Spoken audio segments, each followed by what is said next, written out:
boqolkiiba 99 ka mid ah dadka taajiriinta ah ayaa waxay u fikiraan habkan iyo qaabka noocan ah.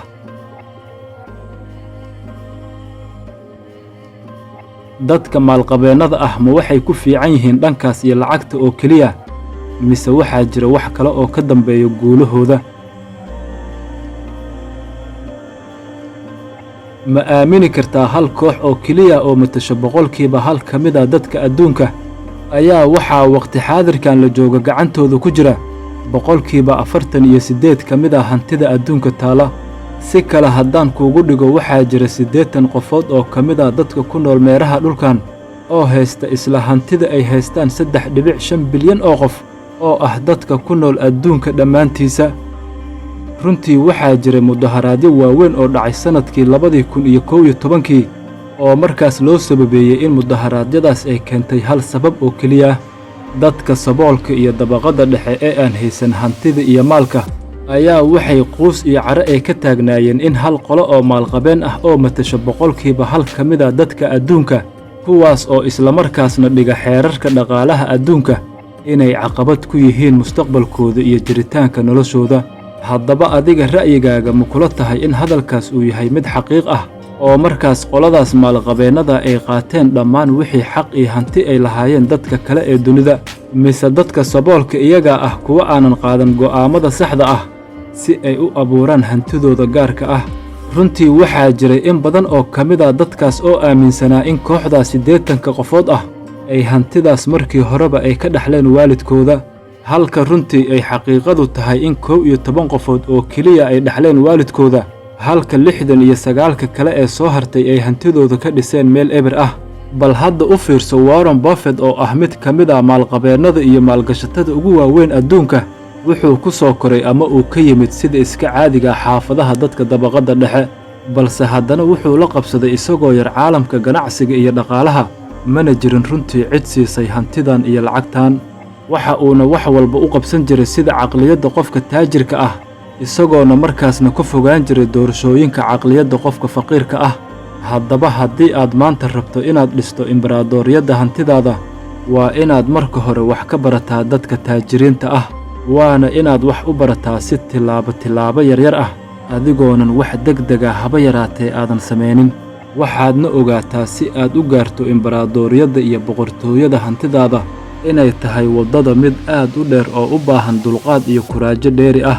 waxaad sidoo kale ogaataa intaad ku jirto waddadaas inaad mar kasta aad u baahan tahay inaad isku hubayso aqoon iyo khibrad aad ku gaarto boqortooyadaada. dadka saboolka iyo dabaqadda dhexe waxay mar kasta ku dhacaan dabinka faqriga ay ugu horrayso aqoon-daro ka haysata fahamka luuqadda lacagta iyo maareynteeda. tusaale ka soo qaad, waxaad arkaysaa qof dhallinyaro ah oo loo gaday gurigii dhaxalka reerkooda si lacagtii ka soo baxday gurigaas loogu dhiso mustaqbalkiisa, balse dabinka koowaad ay ku dhacaan dadka saboolka ayaa waxay tahay isla markii ay soo gasho lacagtaas dhankooda ayay waxay isla markiiba ku fikiraan gaari cusub gado, moobeelkii u dambeeyey gado, labiskii ugu shidhnaa xidho, qof deeqsi badan iska dhig, dalxiisna ku aad lacagtaada, ayay waxay aakhir lacagtiisii ku dhammaataa xarago iyo isdhisid cidlo ah, isagoona hadhow markay ka dhammaato lacagtaas ka qoomameeya waxyaabihii uu ku sameeyey lacagtiisa. dhibka jira ayaa wuxuu yahay in dadka saboolka iyo dabaqadda dhexe aysan marka koowaad culayska iska saarin inay bartaan siday u shaqayso lacagta iyo sida loo maamulo. waa inaad gashaa suuqa si aad uga barato koorsooyin badan oo bilaash ah, sida tusaale wax iibinta, hal abuurka, heshiisyada, suuqgeynta iyo sida wax loo maalgashto. waa inaad wax ka barataa lana saaxiibtaa dadka khabiirada ah oo wax badan ku bari kara. waa inaad barataa oo iska ilaalisaa inaad jeebkaaga ka dhex furto howl weyn oo wax walba liqa. haddaadan rabitaanada naftaada xakamayn karin, weligaa ha ku fikirin inaad dhisto boqortooyada hantidaada. haddaba si fiican u dhegayso, waxaa jira waxyaabo ay sameeyaan dadka taajiriinta ah balse aysan samaynin dadka saboolka iyo dabaqadda dhexe.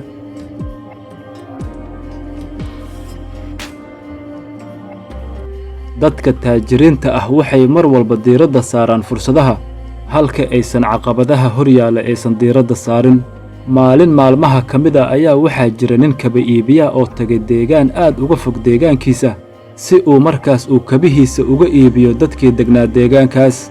balse halka caqabad ee meesha ka jirtay ayaa waxay ahayd in dadka degan deegaankaas gebi ahaantoodaba aysan xiran wax la yidhaahdo kabo. markuu arkay ninkii kabi iibiyaha ahaa xaaladda meesha ka jirta ee niyadjabka iyo quuska ah, ayuu si degdega u qaatay go'aan isdhiibis ah, isagoona markii dambe iskaga soo tagay deegaankaas.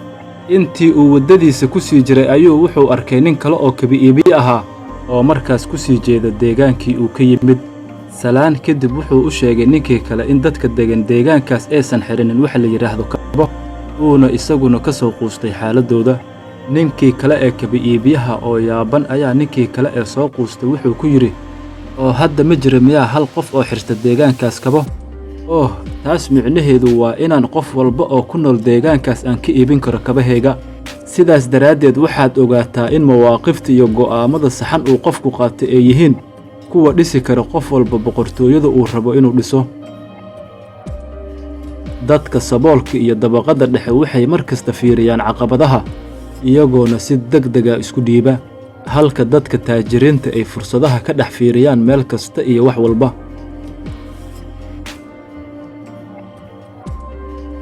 dadka taajiriinta ah waxay ku xirtaan dadka wanaagsan ee guulaystay. dadka taajiriinta ah waxay og yihiin in go'aamada iyo mawaaqiftu ay yihiin kuwa ay wax walba kaga cabir qaataan noloshooda, waxayna og yihiin haddii ay ku xirtaan dadka dhanka qaldan oo keliya wax ka eega, dadka mar walba xaaladahooda dhaqaale dadka kale ku eedeeya, iyo dadka ka shakiya naftooda ee kalsoonida badan isku qabin, inay aakhirkii ay noqon doonaan iyagoo kale haddii ay ku xirtaan.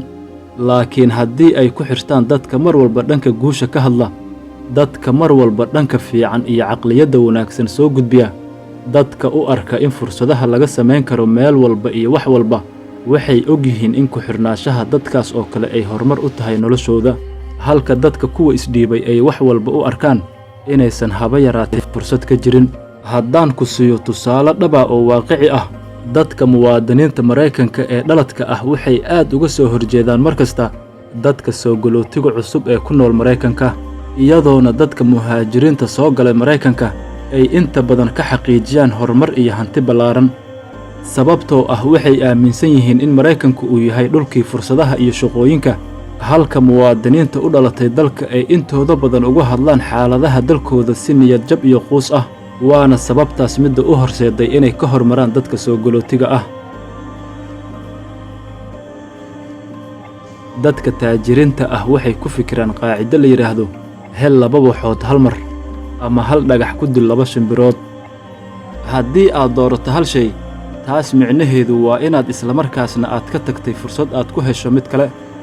tusaale ka soo qaad, haddaan haysto $5 oo aan xabad cabitaan juusa ku iibsada $5, taas waxay ka dhigan tahay inaan ka tagay fursad aan ku iibsan lahaa bukis xanjo ah. waana siday inta badan u fikiraan dadka saboolka ah, iyagoo mooda inay lacagtaas u goyso hal shay oo keliya, iyagoona markaasna ka taga shay kale ay ka samayn kareen lacagtooda.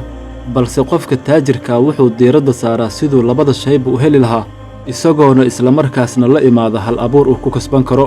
caqliyadda qofka taajirka ma aha inuu midkood iibsado, balse taas beddelkeeda wuxuu soo iibsadaa xirmo biyaa oo $5 ku fadhisa, isagoo kadib intuu waddada istaago ku iibiyo 5 senti calaa caaggii biyaha ah, isagoona ugu dambayntii xirmadii biyaha ahayd ka sameeya ilaa iyo $12 oo lacag ah.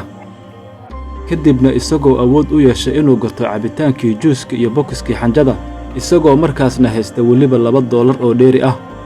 waana sidaas caqliyadda qofka taajirka uu ku fikiro. dadka taajiriinta waa kuwa mar kasta jecel inay u koraan aqoon ahaan iyo garaad ahaan, waana kuwa mar kasta jecel inay akhriyaan buugaagta si ay markaas u koraan aqoon ahaan iyo garaad ahaan, halka qofka saboolka ay ku adag tahay inuu yeesho caado wax akhrin, isagoo weliba qofka saboolka isku haysta inuu yahay qof wax walba yaqaana. mowduucana maantana intaas ayuu ku egyahay. والسلام عليكم.